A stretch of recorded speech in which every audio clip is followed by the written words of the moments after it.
पिछले 2 दिन से लगातार इस घटना को लेकर सवाल कर रहे हैं। मुख्यमंत्री ने आज फिर से सवाल किया है कि कोर्ट के निर्देश के बाद भी एनआईए गुड़सा, उसेंडी और गणपति से पूछताछ क्यों नहीं कर रही है।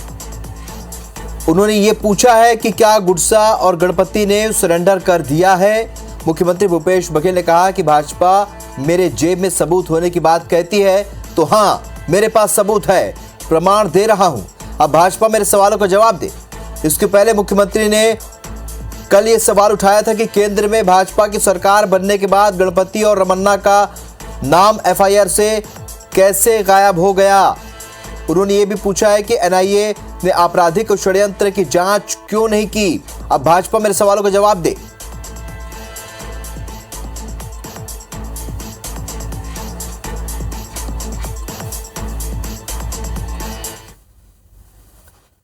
कि मोदी सरकार, भारतीय जनता पार्टी की सरकार रमन्ना और गणपति को क्यों बचाए, उससे पूछताछ क्यों नहीं की गई। यदि रिपोर्ट में, एफआईआर में यदि किसी अपराधी का नाम दर्ज हो गया तो वो हटता नहीं है। भारतीय जनता पार्टी बताए कि उसका नाम क्यों हटा गया और क्यों बचाना चाहते हैं आप। और आयोग के गठन करने के बाद उसको स्टे कौन लेता है? उसको स्टे लेता है धर्मलाल कौशिक। गुड़सा उसेंडी उस समय आत्मसमर्पण किया था। एनआईए कोर्ट ने आदेश किया था तो उसका बयान लिया जाए, क्यों नहीं लिया। गणपति और गुड़सा उसेंडी दोनों नक्सलियों की पोस्ट है, किसी व्यक्ति का नाम नहीं है। क्या गणपति ने सरेंडर किया है? उस व्यक्ति का नाम क्या है? और यदि सरेंडर किया है तो क्या, कहाँ किया है? तो मैं प्रमाण दे रहा हूँ, बताया भारतीय जनता पार्टी के लोग। अभी चलिए, तो इस विषय पर चर्चा के लिए हमारे साथ इस वक्त 2 खास मेहमान फोन लाइन पर जुड़ रहे हैं। पूर्व नेता प्रतिपक्ष धर्मलाल कौशिक और कांग्रेस के सुरेंद्र शर्मा इस वक्त हमारे साथ फोन लाइन पर जुड़ रहे हैं।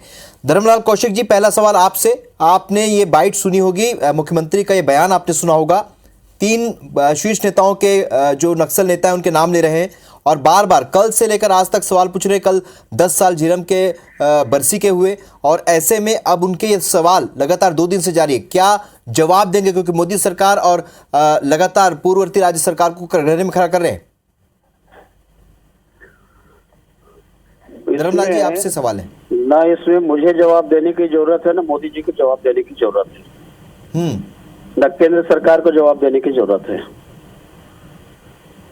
एनआईए एक संस्था है, जांच, और सबसे हिंदुस्तान में बड़ी कोई जांच एजेंसी है तो एनआईए है। घटना हुई उस समय केंद्र में यूपीए की साझा सरकार थी और यूपीए के गृह मंत्री के द्वारा एनआईए का गठन किया गया। उसके द्वारा जांच की गई। अब कल से हमने जो प्रश्न किया है तो मुख्यमंत्री जी तिलमिला रहे हैं कि एएसआईटी की बात करते हैं कि स्टे लेने क्यों गए। पहले इसका जवाब दे देता हूं। जब मुख्यमंत्री के पॉकेट में, जेब में यदि साक्ष्य है तो क्या एनआईए के सामने उनको प्रस्तुत करना चाहिए कि नहीं करना चाहिए? एक राज्य सरकार के तरफ से जांच एजेंसी जस्टिस मिश्रा कमीशन बनाया गया जी। ये भी जांच कर रही थी, उनके सामने भी उनको जांच करना चाहिए। लेकिन जेब में अभी भी रखे रखे घूम रहे हैं मुख्यमंत्री जी। नहीं, प्रमाण तो दे रहे हैं, वो कह रहे हैं मीडिया के साथ। कोई प्रमाण नहीं दे रहे हैं। यदि प्रमाण देते तो उनको एनआईए के पास जाना चाहिए था। एनआईए के पास आज तक गए हैं क्या वो? चलिए, जवाब दे देते हैं। कहने से प्रमाण नहीं होगा। ये तो जांच एजेंसी के सामने या जो मिश्रा कमीशन कमेटी है उसके सामने जाकर के उनको बताना चाहिए। हमें बताने की जरूरत नहीं है। ठीक, सुरेंद्र शर्मा जी। दूसरी बात, अभी सुनील शुक्ला जी को बाद में बुलवाएंगे जी। दूसरी बात यह है कि उसका प्रत्यक्षदर्शी गवाह कांग्रेस कैबिनेट का मंत्री है, उस मंत्री का बयान अभी तक नहीं हुआ जी। जिन्होंने घटना के समय सबको ले गए हैं, घटना के बारे में जो देखा है और घटना के बाद में वो फरार हुए हैं, वहां से चले गए। तो जो प्रत्यक्षदर्शी है घटना में, मुझे आश्चर्य इस बात का है कि उनका बयान आज तक क्यों नहीं हुआ। ठीक। न ही एनआईए के सामने हुआ और न ही आपके मिश्रा जांच कमेटी के सामने हुआ। तो आखिर उनका बयान नहीं होने का क्या कारण है कि कांग्रेस के लोग बताएंगे क्या? अब सुनील शुक्ला जी बताएंगे। ठीक। सुरेंद्र शर्मा जी, पूरी बात आपने सुन ली है धर्मलाल कौशिक जी की। कई तरह के सवाल आप लोग भी कल से पूछ रहे हैं, आज भी उन्होंने कुछ सवाल खड़े किए जो पहले भी खड़े करते आए। क्या जवाब है? नहीं, देखिए, सीधी सीधी बात यह है कि जस्टिस प्रशांत मिश्रा के यहाँ से जिसको नोटिस गई वो सारे लोग वहाँ उपस्थित हुए, उन्होंने अपना बयान दर्ज कराया। अगर मान लीजिए कौशिक जी कहते हैं कि कवासी लखमा जी का बयान क्यों नहीं हुआ, तो ये तो इसका जवाब तो आयोग देगा ना कि इसका बयान क्यों नहीं हुआ। दूसरी बात, जो माननीय मुख्यमंत्री जी कह रहे हैं कि गणपति और रमन्ना के संबंध में जो एफआईआर में आरंभिक स्थिति में दर्ज था, वो जब क्लोजिंग रिपोर्ट जमा किया गया तो उस समय उन दोनों का नाम कैसे हट गया? इस प्रश्न, यही तो वो बोल रहे हैं कि इसी की मेरे में बहुत सबूत है कि इसमें षड्यंत्र हुआ है।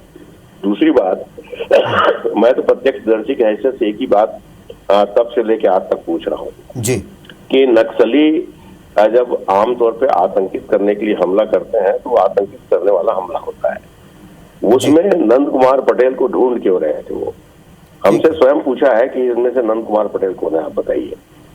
तो ये प्रश्न अपने आप में बहुत महत्वपूर्ण है। दूसरा जो महत्वपूर्ण प्रश्न ये है कि जिसका जवाब भारतीय जनता पार्टी आज तक नहीं दे पाई, और कि हम जब 23 तारीख को दंतेवाड़ा गए थे जी, तो दंतेवाड़ा यात्रा के दिन जिस तरह की सुरक्षा व्यवस्था थी और 25 मई को जिस दिन की घटना है उस दिन की सुरक्षा व्यवस्था में जमीन आसमान का अंतर था। एक सामान्य यात्री की हैसियत से मैंने इस बात को महसूस किया था। तो ये बात तो निश्चित है कि वो 25 मई की घटना जो है राजनीतिक षड्यंत्र से संबंधित तो था ही। अब षड्यंत्रकारी कौन था, इस षड्यंत्र से लाभ किसको होना था, इस बात का खुलासा होना बेहद जरूरी है। इस बात की प्रतीक्षा 10 साल से जो शहीद हुए वो भी कर रहे हैं जी, हम लोग घायल हुए हम भी कर रहे हैं। बिल्कुल। और सुरेंद्र जी, सभी को इंतजार है, आम लोग भी जानना चाहते हैं कि आखिरकार इस पूरी घटना के पीछे की क्या वजह थी। जो कई तरह के सवाल सत्ता पक्ष या विपक्ष दोनों जो उठाते रहे सवाल, उन सवालों के जवाब जनता भी जानना चाहती है। आप दोनों का हमारे साथ फोन लाइन पर जुड़ने के लिए बहुत बहुत शुक्रिया।